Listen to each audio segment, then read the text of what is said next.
Irmãos, na semana passada, nós estudamos Gênesis 34, versículos 25 a 31. Vamos ler novamente esse texto. Eu já expliquei esse texto, os irmãos já conheceram já o significado de cada um dos versículos, expliquei cada frase do versículo, então os irmãos puderam acompanhar toda a exposição aí, destacando os pontos principais e explicando os detalhes ligados a esse texto aqui. Vamos ler novamente. Diz assim, Gênesis 34, 25 a 31. Ao terceiro dia, quando os homens sentiam mais forte a dor, 2 filhos de Jacó, Simeão e Levi, irmãos de Diná, tomaram cada um a sua espada, entraram inesperadamente na cidade e mataram os homens todos. Passaram também ao fio da espada a Amor e a seu filho Siquém. Tomaram a Diná da casa de Siquém e saíram. Sobrevieram os filhos de Jacó aos mortos e saquearam a cidade, porque sua irmã fora violada. Levaram deles os rebanhos, os bois, os jumentos e o que havia na cidade e no campo, todos os seus bens e todos os seus meninos, e as suas mulheres levaram cativos e pilharam tudo o que havia nas casas. Então disse Jacó a Simeão e a Levi: Vós me afligistes e me fizestes odioso entre os moradores desta terra, entre os cananeus e os ferezeus. Sendo nós pouca gente, reunir-se-ão contra mim, e serei destruído, eu e minha casa. Responderam: Abusaria ele de nossa irmã como se fosse prostituta? Na semana passada, nós dividimos esse texto em 3 partes e nós enfatizamos a maldade dos filhos de Jacó, porque o objetivo desse texto é mostrar isso. Como eu tenho dito reiteradas vezes aqui, a partir de agora, nós veremos o caráter dos filhos de Jacó. Isso vai transparecer no capítulo 35, no fato, por exemplo, de Rúben, o primogênito de Jacó, deitar-se com uma das mulheres de Jacó, uma das concubinas de Jacó. Ele se deita com Bila, Rúben. E isso mostra o caráter baixo desse homem. Esse texto já mostrou, ele já mostra o caráter baixo dos filhos de Jacó. E isso prossegue. Quando chegamos na história de José, nós percebemos a que ponto esses homens chegavam. Ou seja, os filhos de Jacó eram homens maus. E parece que o escritor bíblico quer destacar isso. Quer mostrar que a nação de Israel, ela não nasceu tendo como fundadores pessoas nobres, honrosas e de caráter elevado. Não. Apesar de toda a maldade presente no coração desses homens, apesar do seu caráter perverso, Deus ainda assim cumpriu a sua promessa feita a Abraão, feita a Isaque, feita a Jacó, dizendo: eu farei de você uma grande nação, mostrando a incondicionalidade da promessa de Deus. Deus não volta atrás em suas promessas. Mesmo os descendentes de Jacó, sendo homens perversos, e perversos num grau extremo, perversos num grau assustador, mesmo assim, Deus cumpre as suas promessas e faz com que a história da redenção caminhe na busca de salvar o homem, construindo uma nação da qual sairá o Messias, que abençoará e salvará o mundo. No texto que nós estudamos na semana passada, esse texto que acabamos de ler, nós aprendemos, são palavras pesadas que emanam aqui do texto, nós aprendemos que os filhos de Jacó são assassinos covardes. Nós aprendemos isso e vimos isso com toda clareza lendo os versículos 25 e 26. A covardia, a crueldade desses assassinos é de assustar. E vimos isso olhando cada uma das linhas desses versículos e explicando para os irmãos essas linhas. Nós aprendemos também, como se não bastasse o fato de serem assassinos covardes, nós aprendemos também, estudando o texto, que eles eram saqueadores injustos. Eles entraram na cidade e saquearam tudo. e vimos também as suas maldades expressas aí nos versículos 27, 28 e 29. Eles roubaram todos os bens dos siquemitas, não deixaram nada, e levaram inclusive as pessoas, mulheres, crianças, levaram para serem escravos deles. Então são saqueadores também terríveis, perversos, saqueadores covardes. E aprendemos também, e não se assustem com esses adjetivos, saqueadores injustos, né? Não se assustem com esses adjetivos, porque esses adjetivos realmente descrevem esses homens. Quando nós lemos o texto, nós percebemos que eles são exatamente isso. E aprendemos também que os filhos de Jacó são rebeldes, orgulhosos. O pai deles os repreendeu. Eles não aceitaram a repreensão. Na cabeça deles, o que eles fizeram foi algo justo e certo. É terrível perceber isso. É assustador. Eles cometeram um dos maiores crimes, se não o maior crime do Antigo Testamento. Nós vemos no Antigo Testamento, como eu disse na semana passada, nós vemos atos assim, mas nós vemos atos assim descritos nesse texto em contextos de guerra, em que as nações estão preparadas para a batalha, em que os homens ali estão protegidos atrás de uma muralha, armados, esperando então a batalha acontecer para se defenderem ali. Quando perdem a batalha, então sim, vem os saques e as crueldades todas, mas aqui não. Aqui esses homens estavam contando com a amizade dos filhos de Jacó. Eles foram atacados traiçoeiramente. E mesmo assim, quando Jacó os repreendeu, eles apresentaram justificativas, acreditando ou fingindo acreditar que o que fizeram foi certo. São homens rebeldes e orgulhosos. Eles não acolhem a admoestação e não reconhecem o erro terrível, talvez o pior erro, a pior maldade, a pior atrocidade do Antigo Testamento cometida por eles. Eles não reconheceram as suas maldades. Muito bem, nós estudamos tudo isso, aprendemos tudo isso e vimos cada um dos versículos. E hoje então eu quero apresentar aos irmãos, eu quero caminhar com os irmãos, destacando aqui a partir desse texto as implicações disso para a nossa vida, disso tudo para o nosso dia a dia, para a nossa visão da realidade e o modo como devemos reagir em face dessa visão da realidade que emana aqui desse texto. Em primeiro lugar, nós temos que lembrar, irmãos, olhando para isso, eu sei que isso pode assustar aí os irmãos um pouquinho, como me assusta também, mas nós temos que lembrar que esses moços que fizeram isso eram filhos de um homem crente. Eles eram filhos de um homem que se converteu em Betel. Nós estudamos a história dele. Eles cresceram sendo educados por um homem que aprendeu a temer a Deus. Eles cresceram assim e se tornaram esse tipo de gente. Isso significa que a fé dos pais não é uma vacina contra a maldade dos filhos. É importante lembrar isso.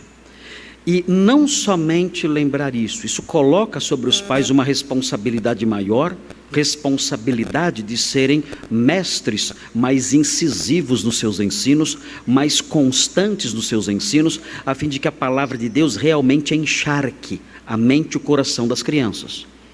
Os pais devem saber disso. O fato de eu ser crente e o fato de eu ter aí uma visão diferente do mundo e tudo mais, isso não garante que meus filhos serão homens de bem. Eu tenho que estar atento para essa verdade e tenho que me esforçar mais para que a palavra de Deus realmente penetre no coração dos meus filhos e faça alguma diferença lá. Mas o que eu quero destacar aqui também é que nós temos que mudar a nossa visão acerca das crianças. Nós temos que mudar um pouco a nossa visão acerca das crianças e o modo como nós devemos lidar com elas no que diz respeito ao que elas são. Por que quero dizer isso aqui? Porque eu tenho visto coisas na internet e por aí afora e ouvido falar de coisas estranhas.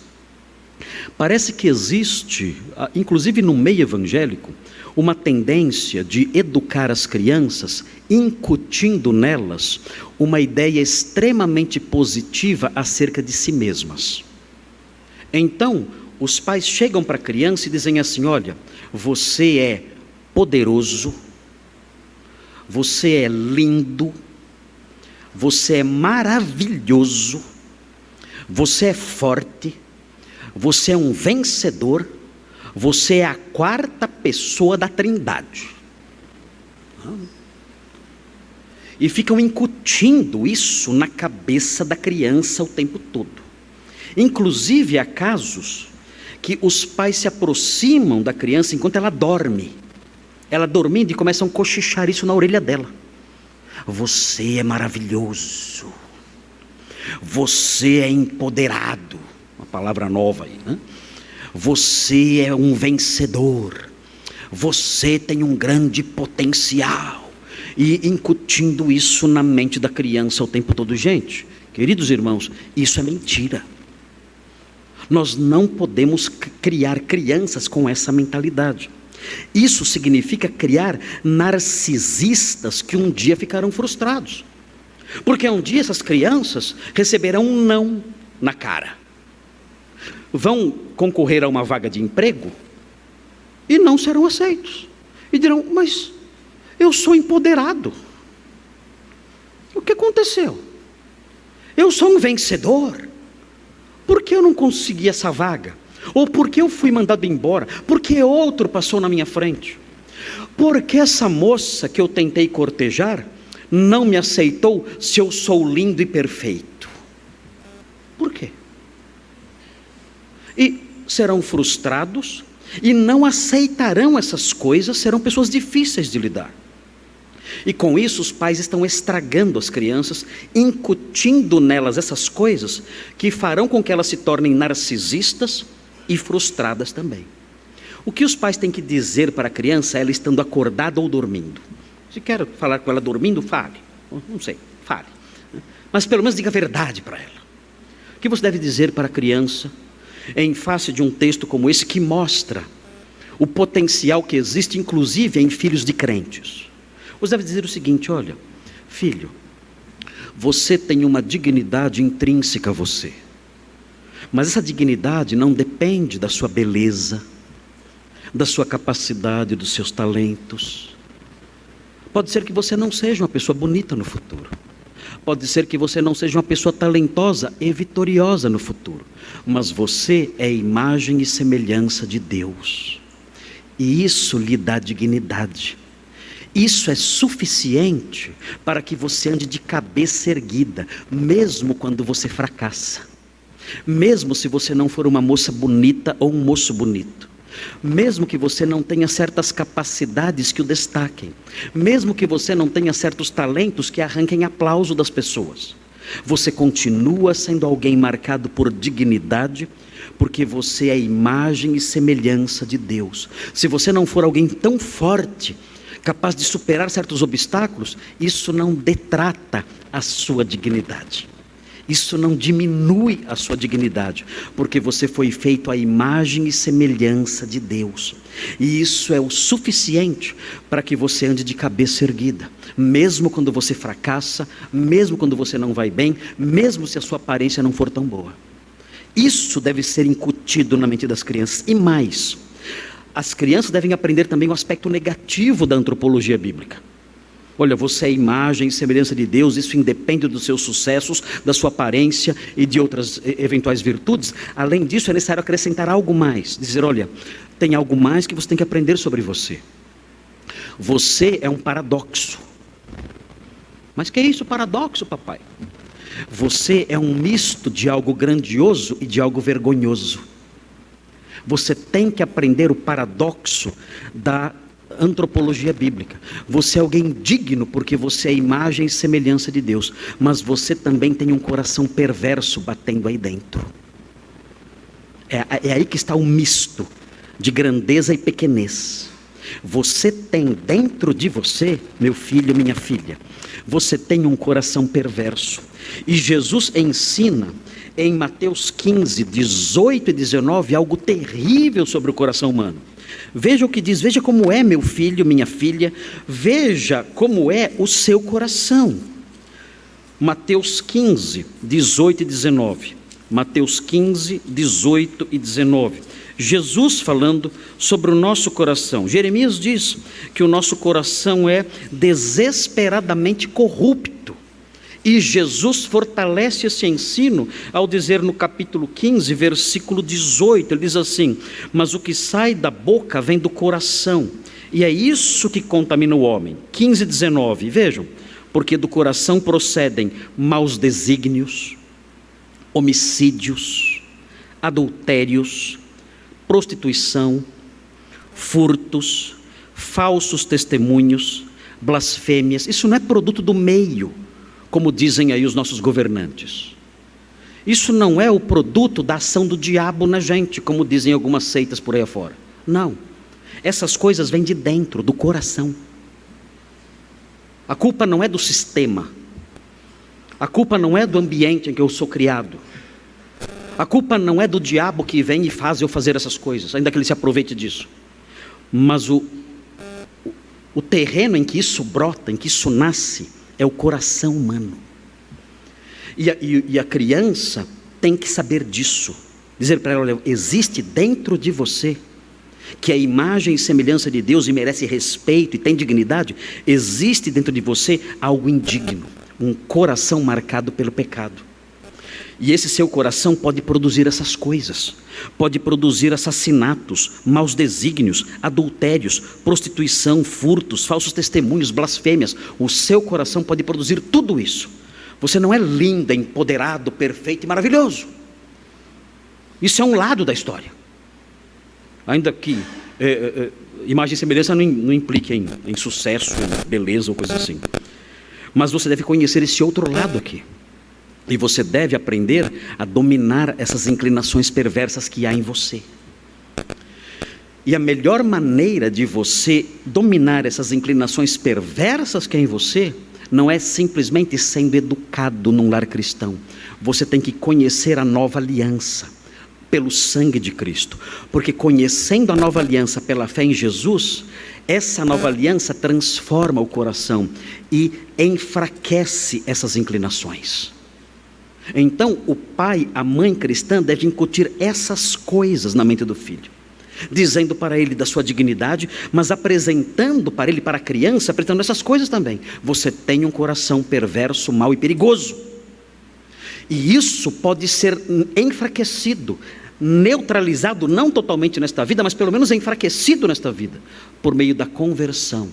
Você crendo em Jesus como seu Salvador, recebendo pela fé em sua vida, Ele muda o seu coração, Ele vai transformando aos poucos o seu coração, santificando você e reduzindo o impacto e o domínio desse coração mau que bate dentro do seu peito.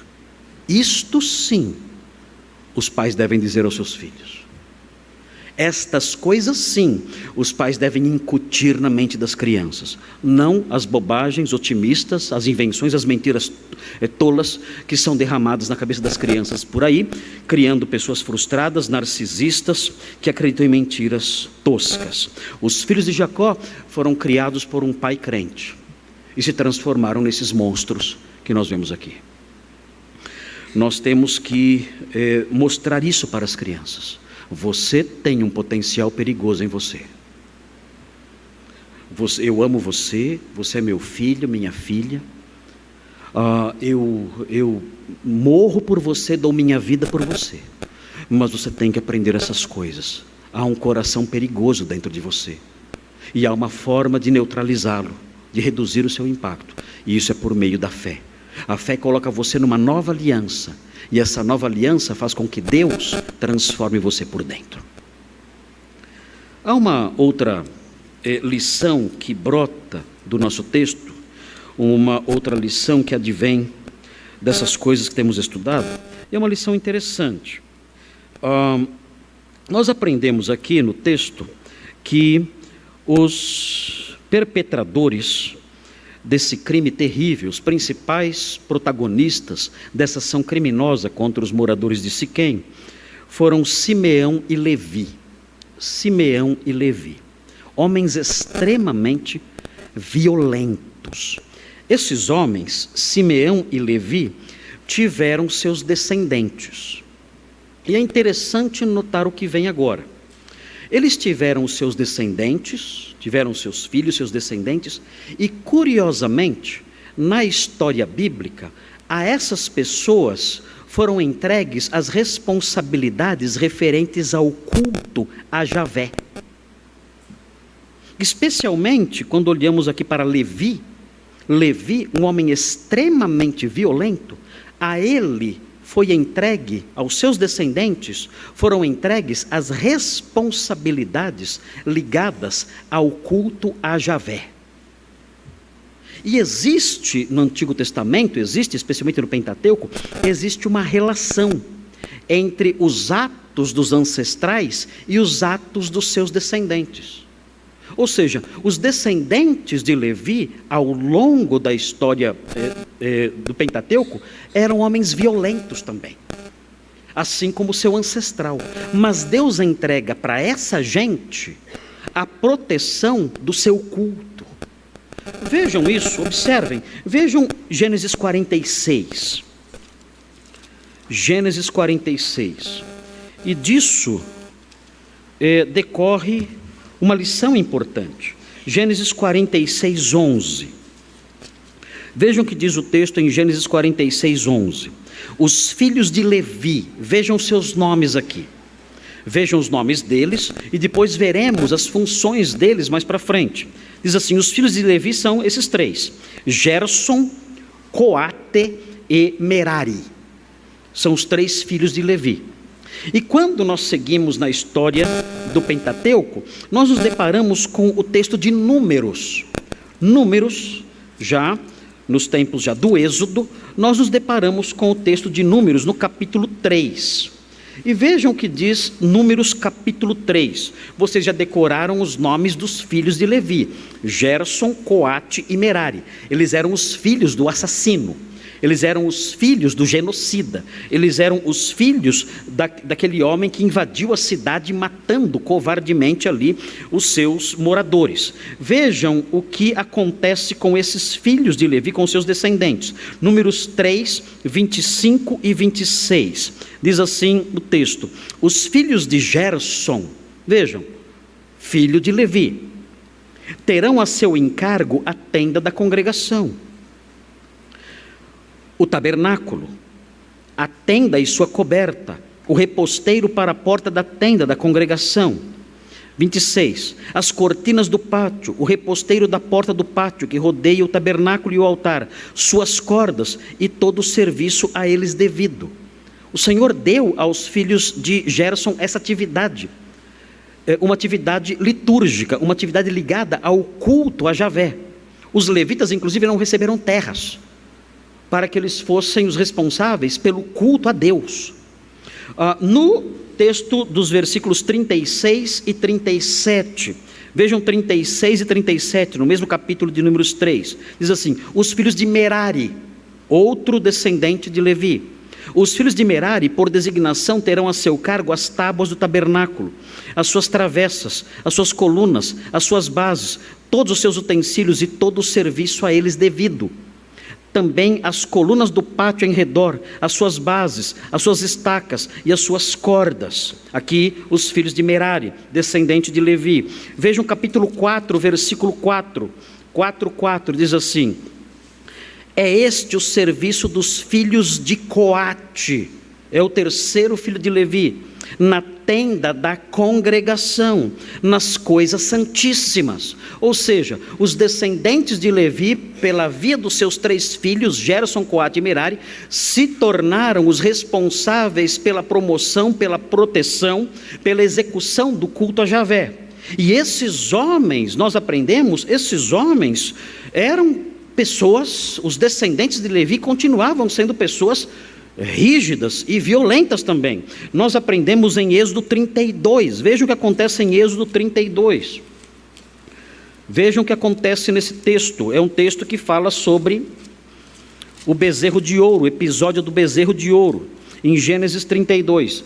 Vejam como o culto ao Deus verdadeiro é protegido no episódio do bezerro de ouro. Moisés subiu ao Monte Sinai e o povo se corrompeu adorando um bezerro de ouro. Quando ele desceu, o povo foi punido. E vejam como isso aconteceu nos versículos 25 a 29. Diz assim: vendo Moisés que o povo estava desenfreado, pois Arão o deixara solta para vergonha no meio dos seus inimigos. Era uma grande baderna cultica, eles ali adorando aquele bezerro sem nenhum controle, sem nenhum freio.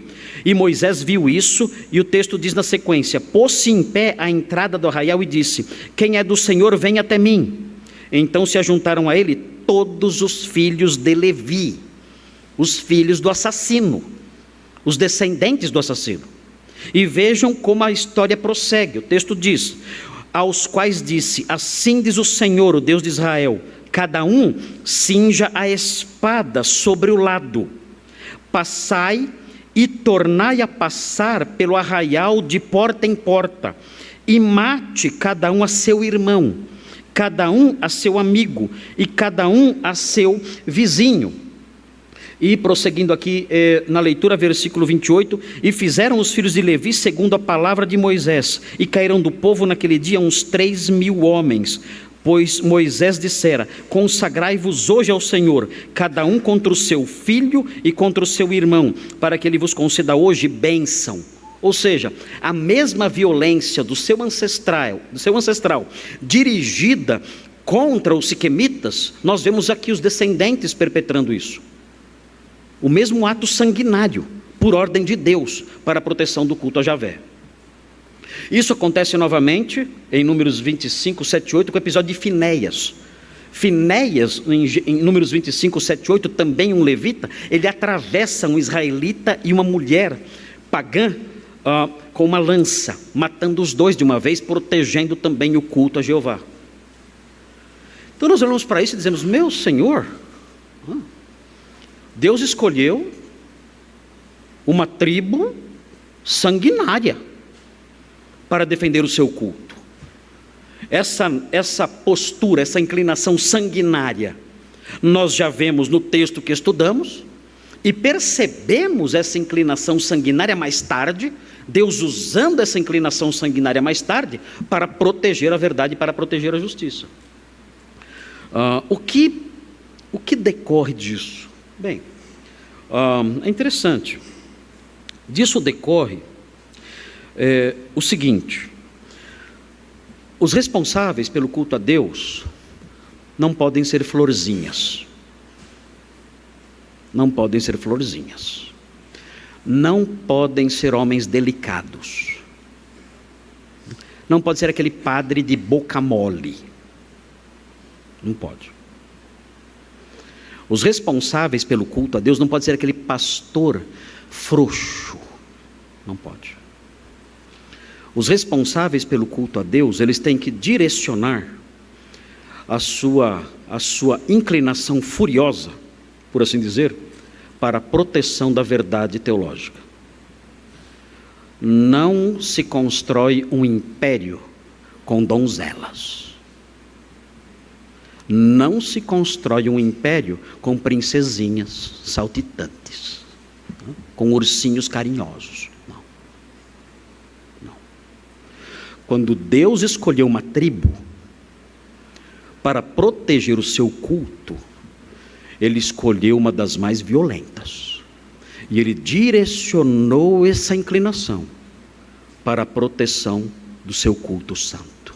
Ele sabia que para proteger o seu culto santo é necessário certo rigor. E pessoas frouxas, covardes, medrosas e delicadas não podem receber essa função. Então, cuidado, irmãos, cuidado com aquilo que se espera dos pastores, dos homens de Deus.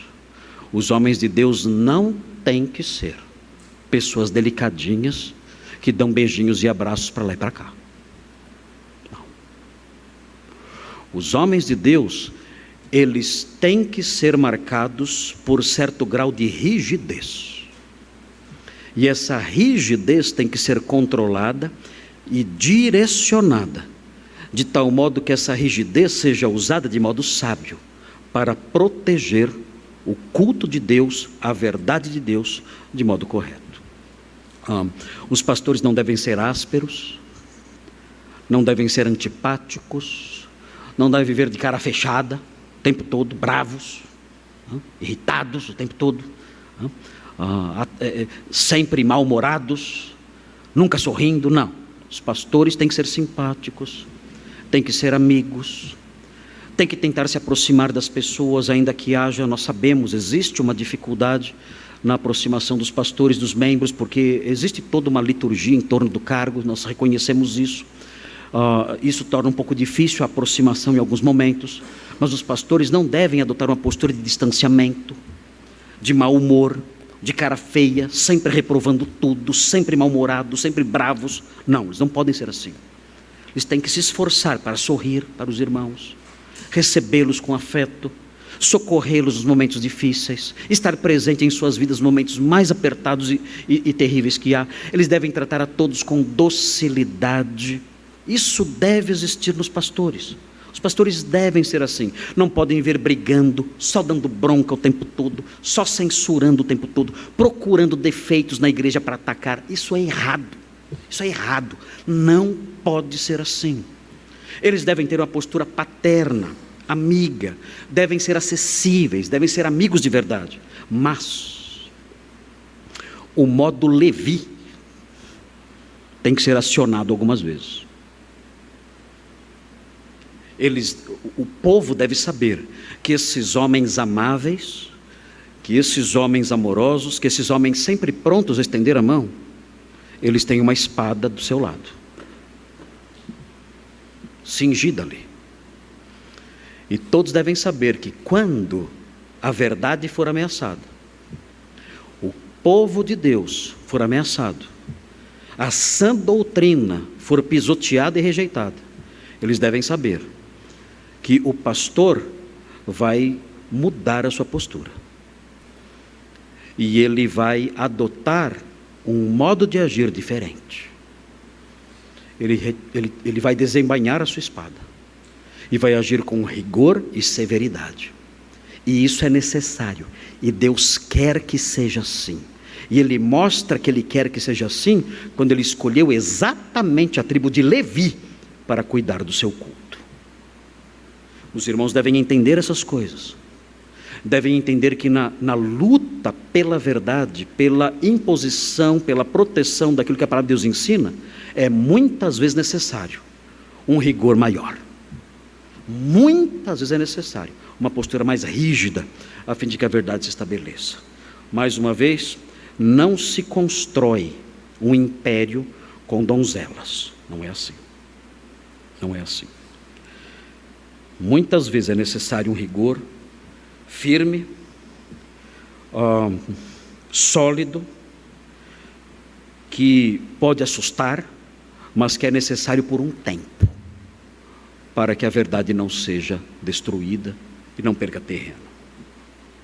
Existe uma outra lição que procede desse texto, em Gênesis 34, que é referente à traição.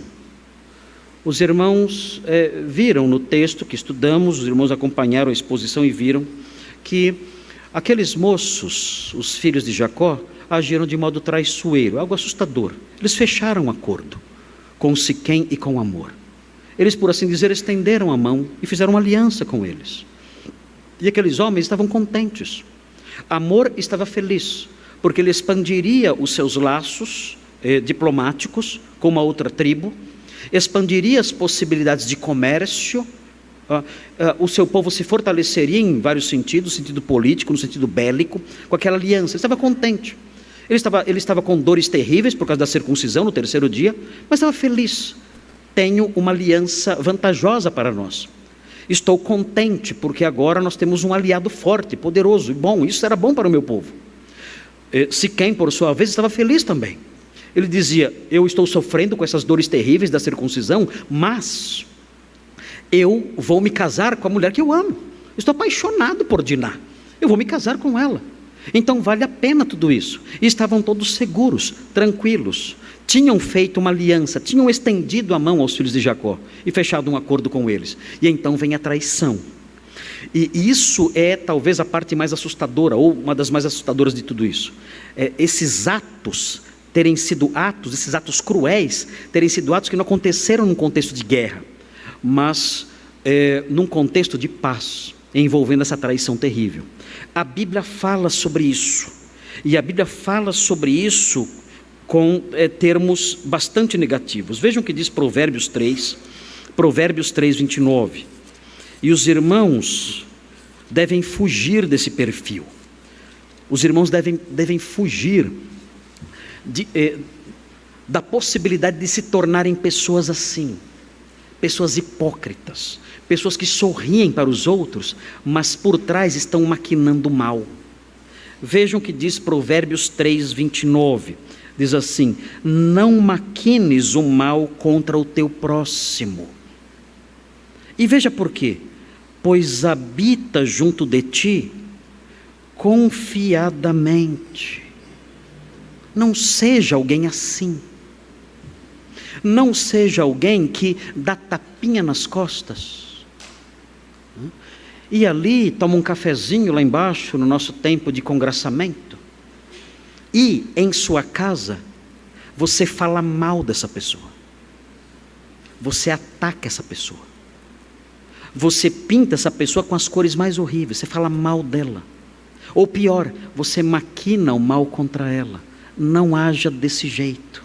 Não seja alguém hipócrita, traiçoeiro. Abandone essa postura. Nós temos nas igrejas por aí afora, em nossa igreja esse problema parece quase que inexistente, a não ser que eu seja muito ingênuo, não sei, mas parece que esse problema é reduzido aqui, é pequeno. Mas nós temos por aí afora, nós ouvimos muitos pastores reclamando disso, nós temos o que é popularmente chamado de fofoca. O que é a fofoca? É o falar de alguém pelas costas. A fofoca tem dois rostos, um deles é bem simpático e sorridente, é lindo o primeiro rosto, é o rosto que a gente vê.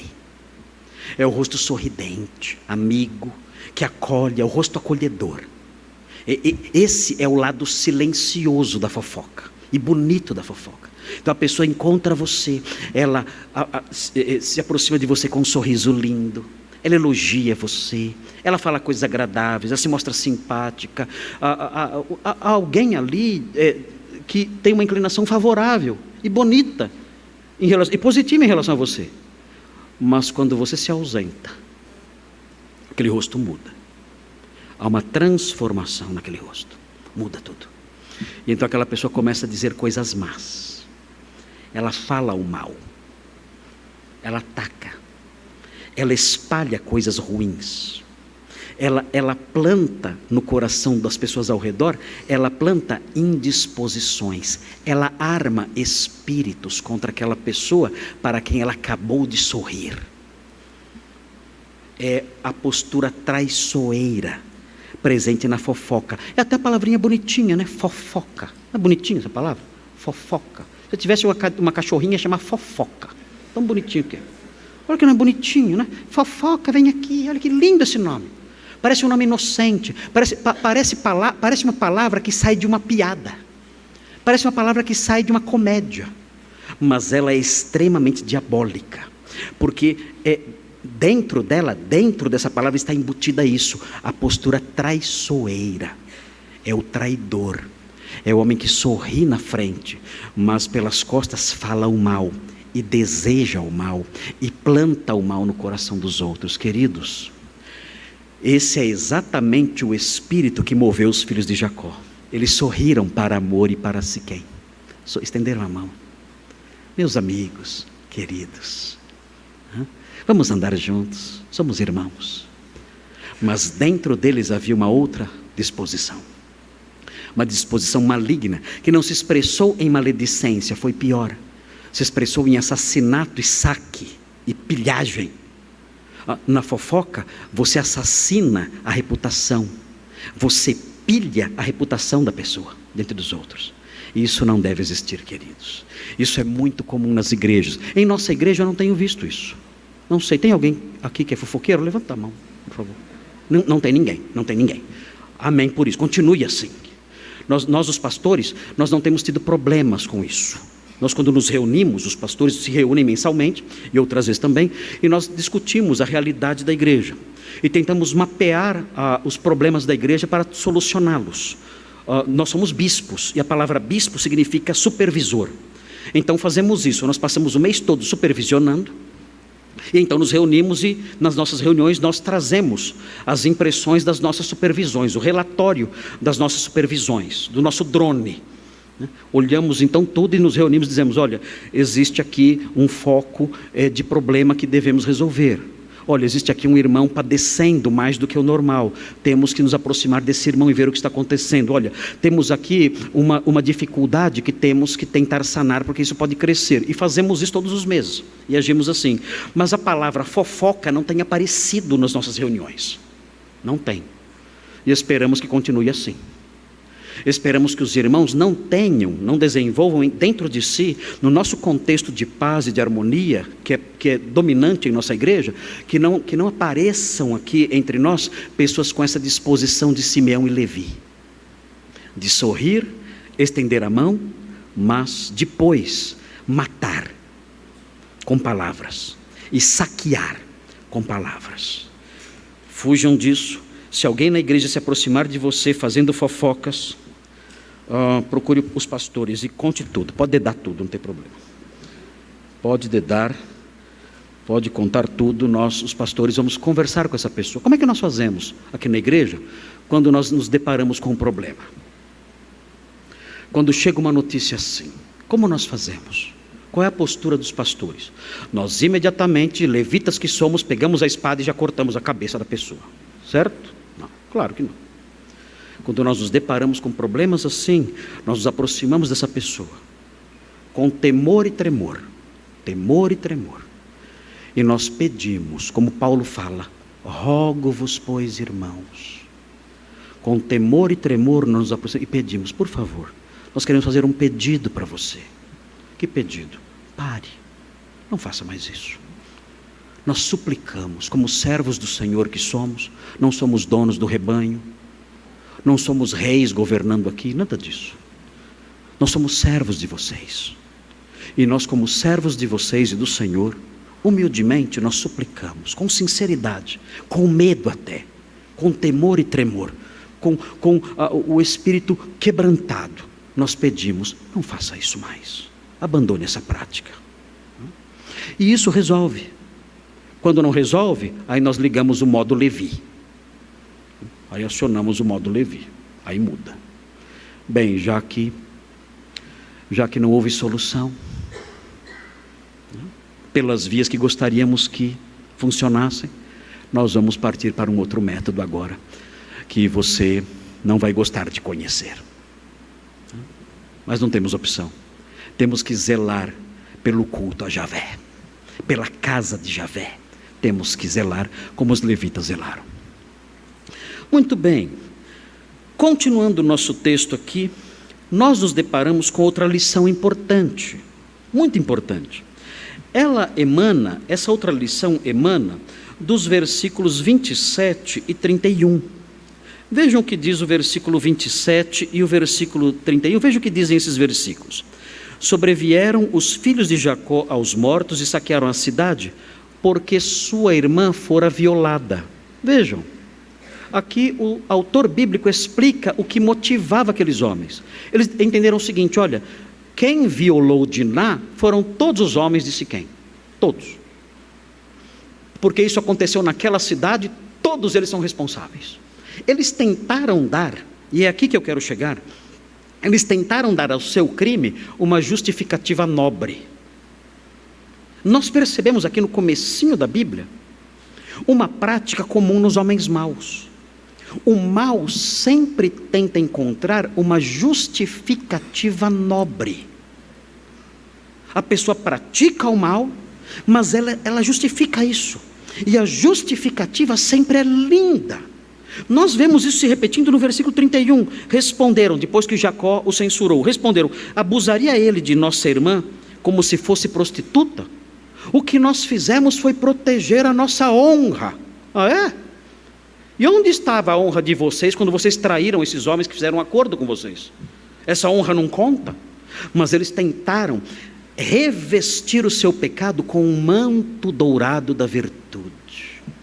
Eu matei e saqueei e menti e traí, mas eu fiz isso por uma boa causa, para proteger a honra da minha família. Queridos, esse é o típico procedimento do homem perverso. Nós vemos coisas horríveis sendo feitas por aí afora, e sempre sob a justificativa positiva e boa que os homens apresentam como a base para os seus atos. Então nós temos aí um sistema funcionando no Brasil, algumas práticas funcionando no Brasil, de invasão de terras. E não só de terras, mas de propriedades particulares. E então nós dizemos: por que vocês fazem isso? Essas propriedades têm donos. Esses homens trabalharam intensamente para ter essa propriedade, para ter essa casa. Muitas vezes nem são fazendas, são casas pequenas. Essas pessoas trabalharam para ter essas casas, trabalharam para ter essa propriedade. É resultado do trabalho árduo delas. Nós estamos invadindo essas casas por uma questão de justiça social. Justiça social? Você é só um ladrão. O que está motivando você é o egoísmo, é o desejo de ter. Você é um ladrão sem vergonha, é isso que você é. Mas você tenta revestir a sua maldade, o seu pecado, com o discurso bonito de que está buscando justiça social. Ah, por que você assaltou alguém e roubou um celular? Eu fiz isso porque eu estou buscando ter um tempo de socialização, tomando uma cervejinha com os amigos. Ah, é um motivo nobre. Socializar tomando uma cervejinha é um motivo nobre. Então continue assaltando e roubando aí os celulares dos outros. E nós temos isso acontecendo. Nós temos visto atualmente, no nível internacional, nós temos visto pessoas defendendo estupro, assassinato de bebês, colocar um bebê dentro de um forno de micro-ondas e ligar com a mãe olhando, forçando a mãe ver. E há pessoas defendendo esses monstros que realizam atrocidades indizíveis, jamais sonhadas, nos nossos piores pesadelos. E justificam isso dizendo: não, eles estão buscando a liberdade do povo palestino. Não, eles estão dando vazão à sua maldade, eles estão dando vazão ao seu ódio gratuito. São assassinos perversos, mas nós revestimos o assassinato de um manto dourado e lindo. Eles estão fazendo isso pelo bem de um povo, pelo bem do mundo, pela justiça e pela verdade. Mentira, mentira. Vocês fazem isso, filhos de Jacó, vocês fazem isso porque vocês estão olhando para os bens desses homens, vocês estão olhando para o gado desses homens, para as riquezas desses homens. Vocês estão fazendo isso porque são perversos, vocês estão fazendo isso porque vocês são vingativos, vocês não estão protegendo a honra de ninguém, vocês pouco se importam com a honra da família. Vocês vão vender o irmão de vocês daqui a pouco. Daqui a pouco vocês vão vender o irmão de vocês. Que proteção da honra é essa da sua família? Daqui a pouco você, Rubem, você vai se deitar com a mulher do seu pai. Que proteção de honra é essa? Você não protege a honra nenhuma. Vocês nem sabem o que é honra, vocês nem sabem o que é dignidade, vocês não sabem o que são essas coisas. Vocês não estão buscando proteger nada disso. Vocês estão procurando apenas vingança e o desejo de ter o que é deles, só isso. Não tente revestir o seu pecado com esse manto bonito de uma justificativa aparentemente honrosa, porque isso é mentira. Um dia, queridos, é muito difícil lidar com isso. As pessoas geralmente são assim. Elas fazem o mal e sempre apresentam uma justificativa boa. O homem que adultera: eu fiz isso porque eu amo tal pessoa. O meu adultério, ele tem que ser tolerado porque eu não amo mais a minha esposa, mas eu amo aquela outra mulher. Então esse amor justifica o meu pecado. É um pecado, mas é um pecado por razões nobres. E assim a humanidade caminha, sempre apresentando para o pecado uma justificativa nobre. Nós aprendemos na palavra de Deus em Hebreus 4, que nada disso funcionará naquele dia. Em Hebreus 4, versículos 12 e 13, nós aprendemos algo terrível sobre esse assunto, sobre esse tema. Vejam o que diz Hebreus 4:12. É importante algumas correções aqui, porque existe uma tendência de interpretar esse texto de forma equivocada. Então prestem atenção para que não interpretem mais o texto de forma equivocada. O texto fala assim, Hebreus 4:12: porque a palavra de Deus é viva e eficaz, e mais cortante do que qualquer espada de 2 gumes. De um modo geral, o que nós encontramos por aí afora é o entendimento de que a palavra de Deus aqui é a Bíblia. Se os irmãos procurarem livros de teologia sistemática, não livros de exegese, mas livros de teologia sistemática, os irmãos vão encontrar essa explicação. O texto lá dizendo, olha, a palavra de Deus, a Bíblia, é um livro poderoso para nos avaliar e tudo mais, e a base bíblica é essa: a palavra de Deus é viva e eficaz. É a Bíblia. Queridos, esse versículo não fala sobre a Bíblia. É claro que a Bíblia é viva e eficaz. É claro que ela é um livro que expõe os nossos defeitos. Ela é um espelho da nossa alma. E nós vemos nossas falhas quando lemos a Bíblia. Mas esse texto não fala disso. Esse não é o assunto aqui. O assunto aqui é outro. O assunto aqui é o juízo de Deus. É o julgamento de Deus. É o julgamento punitivo de Deus. É a sentença punitiva de Deus enunciada. É a sentença punitiva de Deus verbalizada. Esse é o assunto aqui. Deus enuncia sentenças em palavras. E são essas palavras da sentença punitiva de Deus, são essas palavras que são vivas e eficazes. É disso que o texto fala. O assunto aqui não é bibliologia. O assunto aqui não é a natureza das Escrituras. O texto não trata desse assunto aqui. O autor de Hebreus não menciona isso aqui. Nem sombra disso existe aqui. O contexto todo aqui aponta para isso, para o juízo de Deus enunciado em palavras numa sentença condenatória. É disso que o texto fala. Então vejam a sequência e observem como isso que eu acabei de mencionar faz sentido nessa passagem. Fala assim, porque a palavra de Deus, essa sentença pronunciada, condenatória, é viva e eficaz, e mais cortante do que qualquer espada de 2 gumes. Por que ele usa essa linguagem? Ele vai explicar. E penetra até o ponto de dividir alma e espírito, juntas e medulas, e apta para discernir os pensamentos e propósitos do coração. A sentença de Deus, ela é enunciada a partir do que ela realmente vê no coração. A sentença condenatória de Deus não é baseada em aparências ou desculpas bonitas. Você pode dizer, eu fiz isso, mas meu objetivo era nobre. Com Deus isso não funciona. A sua palavra condenatória é baseada no que Ele vê no coração. A sua sentença é uma sentença que entra dentro do seu coração e discerne os seus pensamentos. Não há como fugir disso. Você pode dizer com a sua boca, eu fiz o mal por amor, eu fiz o mal porque estava nessa situação. Você pode dizer o que você quiser. Deus conhece o coração. E a sua sentença é baseada na verdade, não no que você diz, nos seus enganos, nos seus enunciados enganosos, não. A sentença dele é baseada no que ele vê. A sua sentença é um reflexo do que ele vê dentro de você. Não há como fugir. E o texto prossegue mostrando essa natureza de julgamento, de sentença presente nessa palavra. Diz assim, e não há criatura que não seja manifesta na sua presença. Ele não precisa de testemunhas. Ele não precisa de provas, nada disso, porque ele vê. O juiz que enuncia a sentença condenatória vê. E o texto prossegue, pelo contrário, todas as coisas, tudo, estão descobertas e patentes aos olhos daquele a quem temos de prestar contas. Todas essas justificativas dos filhos de Jacó, que tentaram dar ao seu pecado um verniz bonito, diante de Deus, nada disso funciona. E quando nós lemos esse texto, o que nos assusta nesse texto, é que esse texto não fala de uma sentença que manda para o inferno. Não é isso.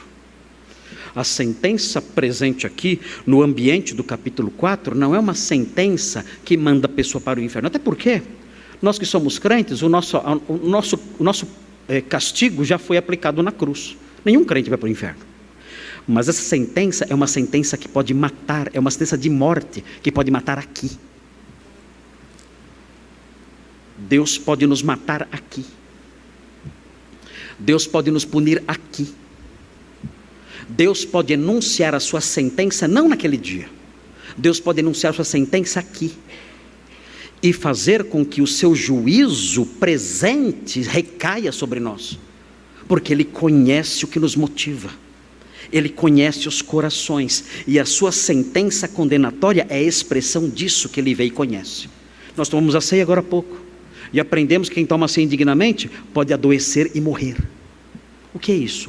É o juízo de Deus que conhece os corações. Eu posso estar aqui bonitinho, sorridente, feliz, bonito, e tomando a ceia como um santo. Mas o Senhor conhece o meu coração. E Ele então pode enunciar uma sentença, a partir do que Ele vê no coração, e dizer culpado. E pode me punir severamente, porque Ele conhece cada detalhe da minha alma, Ele vê isso de forma clara.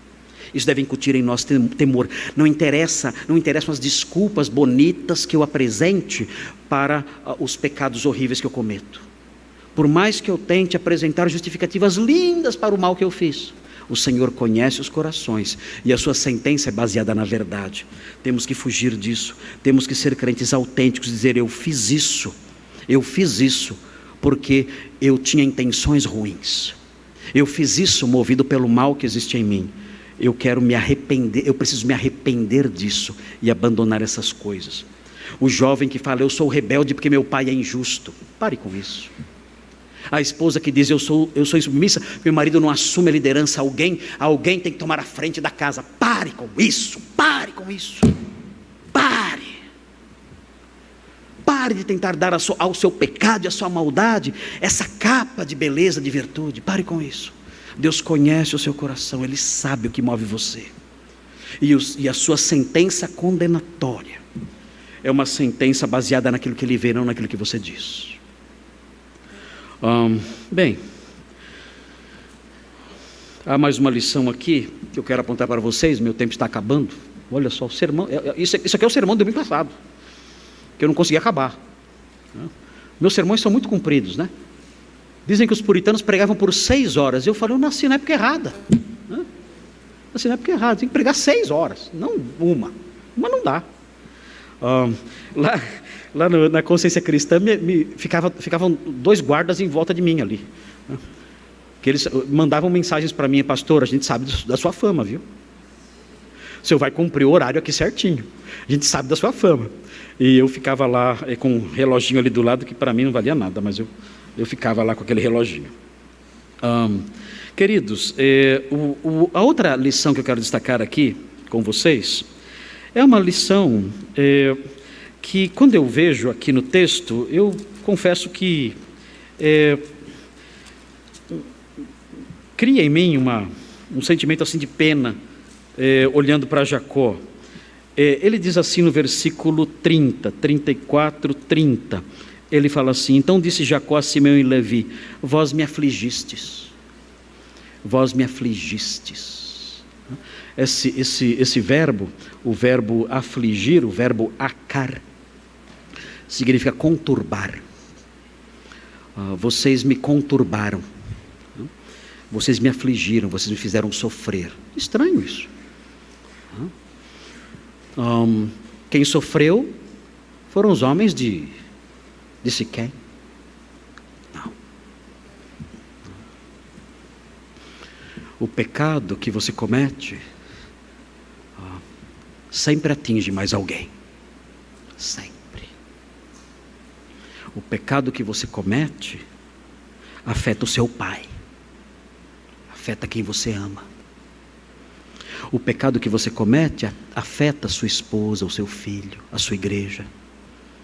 Você nunca peca e só você é afetado por isso, ou a pessoa que você prejudicou.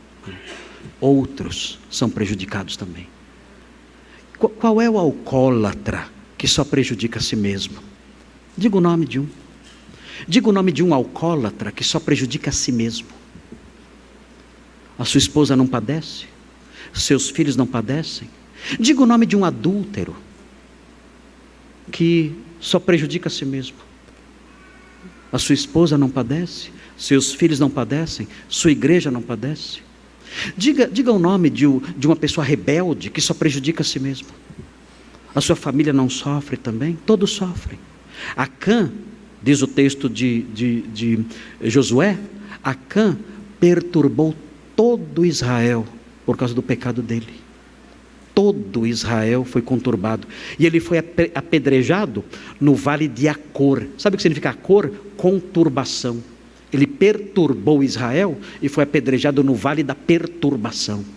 Para que o seu pecado, que perturbou todo mundo, ficasse marcado para sempre com esse impacto. O que você fez perturbou todo mundo. Quando Elias encontrou Acabe, Acabe disse: você é o perturbador de Israel? Elias disse: eu? Não. Você é. O seu pecado, a sua idolatria, a sua maldade faz com que todo Israel padeça. Você é o perturbador de Israel. E nós temos que tomar consciência disso. A nossa amartiologia deve abranger isso. O que eu faço de mal faz com que Jacó ao meu lado seja afligido. Eu faço mal, a pessoa que eu amo sofre. Não somente eu ou outro que foi alvo do meu pecado, mas a pessoa que eu amo padece também. Qual é o filho envolvido em drogas que só destrói a si? Onde está o mentiroso que só prejudica a si próprio? Onde está o iracundo que só prejudica a si mesmo? Eu aprendi no seminário que a palavra pecado, hamartia, significa errar o alvo. É você lançar uma seta e não acertar no alvo que você mirou. Okay. Eu soube da história de um teólogo que ele foi treinar atirar com arco e flecha. Ele apontou para o alvo e atirou. Só que ele errou o alvo e acertou num bicho, num cachorro, num gato que estava passando. E ele tirou a seguinte conclusão: quando nós erramos o alvo, sempre a seta acerta em alguém. Sempre. Sempre que eu peco e eu erro o alvo, a minha seta acerta em alguém. Alguém que eu não queria atingir, mas acerta. Os filhos de Jacó não queriam acertar no seu pai. Não, eles queriam acertar nos homens de Siquém. E lançaram suas setas de pecado. E essas setas acertaram naqueles homens, mas acertaram também no seu pai. Ele disse: vocês me afligiram. As setas malignas de vocês me feriram, me atingiram, me fizeram sofrer. Vocês se tornaram indesejáveis para mim. No final dos seus dias, Jacó nunca esqueceu isso. No final dos seus dias, nós lemos em Gênesis 49 o que Jacó disse. Vejam como esse episódio marcou a memória daquele homem para sempre. Para sempre esse episódio marcou a memória desse homem. A ferida permaneceu no coração dele para o resto da vida. Ele já velhinho, se despedindo ali da vida. Diz assim o capítulo 49, versículo 5, diz assim: Jacó falando sobre os seus filhos, as bênçãos proféticas de Jacó é o título que eu tenho aqui. Fala assim, Jacó falando, suas últimas palavras aqui, praticamente suas últimas palavras. Simeão e Levi, lembram deles? São os assassinos. Simeão e Levi são irmãos. As suas espadas são instrumentos de violência. No que ele estava pensando? Estava pensando em Gênesis 34. Ele prossegue: no seu conselho não entra minha alma, com o seu agrupamento minha glória não se ajunte, porque no seu furor mataram homens, e na sua vontade perversa jarretaram touros. Maldito seja o seu furor, pois era forte, e a sua ira, pois era dura. Dividi-los-ei em Jacó, e os espalharei em Israel. Ele diz: eu nunca eu quero me associar com esses meus filhos, nunca. Eu quero manter distância do conselho deles, eu quero manter distância dos planos deles. Eu conheço o coração desses homens, eu quero distância de gente assim. Para sempre, o coração de Jacó foi marcado por aquilo que eles fizeram. Quando nós pecamos, nós afetamos outros também, e talvez os afetemos para sempre. Há um modo de vida diferente. Esse modo de vida diferente é o modo de vida que é marcado pela sujeição ao Senhor. Senhor, me livra disso, me livra dessas coisas. O pastor elencou essas coisas todas. Eu quero que o Senhor me livre disso. Eu sou um membro da Nova Aliança, eu creio no Salvador, eu nasci de novo, eu tenho um coração transformado, uma vida nova, eu tenho uma esperança viva, eu creio no Senhor. Eu quero que o Senhor ajuste a minha vida a isso que eu sou. Eu quero que o Senhor molde a minha vida e o meu coração a isso que eu sou. O Senhor me redimiu um dia, me deu um novo coração, uma nova mente, me deu perdão dos pecados, me lavou, me incluiu na sua aliança, me deu uma herança celeste. Eu quero que o Senhor me ajude a me livrar de todas essas coisas que não têm conexão nenhuma com essa minha realidade. O Senhor me ajude nisso, para que eu seja um homem santo, para que eu seja uma mulher santa, longe de todas essas coisas, afastar todos esses males que o texto aqui sugere, que o texto aqui aponta. Eu quero ajustar a minha vida ao que Jesus quer que eu seja. Ele deve ser o meu modelo, não essas figuras. Ele deve ser o meu modelo, e é isso que eu quero fazer da minha vida. Eu quero me consagrar ao Senhor, fugindo desses vícios todos. Ore ao Senhor, suplique essas bênçãos. Vamos pedir ao Senhor que santifique a nossa igreja, que nos afaste desses perfis terríveis e que a nossa vida se ajuste àquilo que Ele quer. Senhor Deus, obrigado por esse texto, que é um texto sangrento, mas que nos ensina, que nos alerta. Queremos pedir que essas coisas todas que brotam da análise do texto, que nos fazem refletir quando olhamos para esse episódio, que essas coisas todas nos alertem, ó Deus. Ajuda-nos, por favor.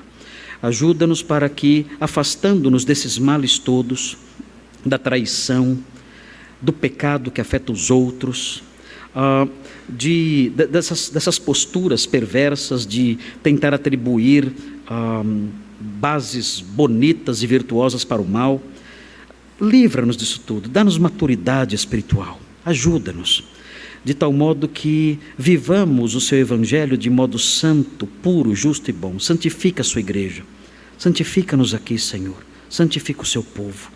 Nós aqui à frente, nós queremos pastorear um povo santo, um povo santificado.